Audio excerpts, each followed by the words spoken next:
I started off as a teenager drinking, smoking marijuana, like a lot of us do. Did the Grateful Dead scene. I was a deadhead in the early 90s. And then after Jerry died, I did the rave scene. Mid-90s, I tried crystal meth for the first time. We laid them out like they were lines of cocaine. I laid there for 3 days in my bed, unable to go to work, staring at the ceiling, wondering when this was going to stop. And I decided at that point that whatever this drug was, it wasn't for me. And when I was involved in the rave scene, I remember some guys, we were at an after party and they were sitting there with a broken light bulb, smoking this substance. This was a little different experience for me. I actually enjoyed it. Then in 2000, my daughter was born. I stopped doing all mind-altering substances.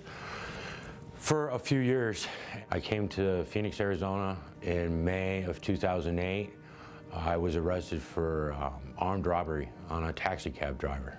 And that was probably one of my lowest points. And you would think it would have been enough to make me address my problems, and I did. I remember doing the Alpha program at Maricopa County Sheriff's Office, and Sheriff Joe's program worked for me for about 3 days after I got out. She put me in a couple different halfway houses, and I started to become familiar with recovery. I would always get to the part about God. Whenever I would hear the word God, I wanted to turn and run in the other direction. I finally got off probation after 5 years. I didn't need to stay clean anymore.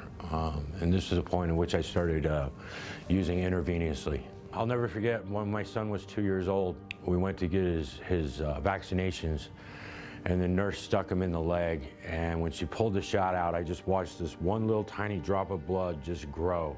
I had to get up and leave the room, and right at the threshold of the door, I hit the floor.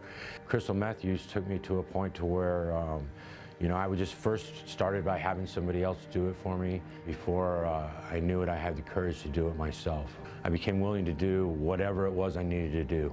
I was doing crystal meth on a daily basis. I had been for about 10 years. And I was looking at one of my old friends to see how they were doing. And he'd gotten clean, and he had this picture on Facebook and a shirt and a tie and looking all good and big smile. Right after that, the power goes out because somebody didn't pay the impower. And it's raining outside, and I don't want to ride my bike to get more power.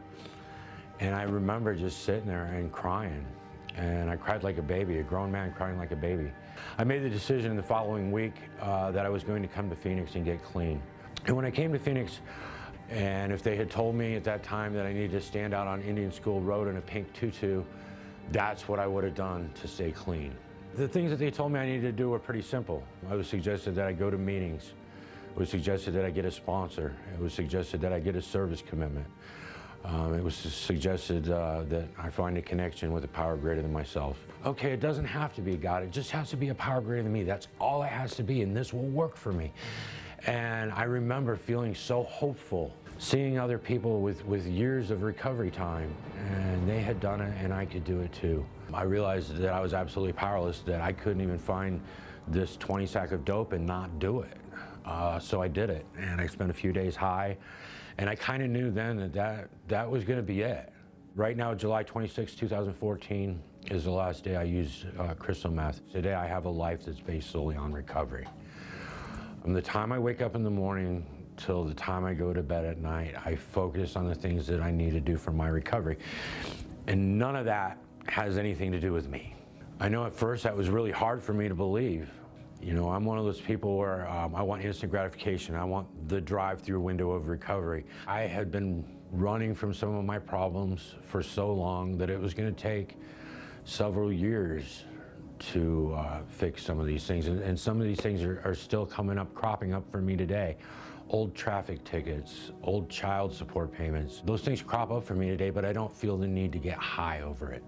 I'm slowly but surely dealing with some of the very last amends that I need to make. You know, I hear people talk about, yeah, I have a place, my own place, I have a car, I have a decent job, being grateful for not waking up sick. And I'm one of those people where I'm just grateful to wake up, because there were so many nights where I didn't, so many mornings where I would wake up or not wake up or be up, and that sense of, you know, here comes the sun, and what am I going to do today, and where am I going to hide?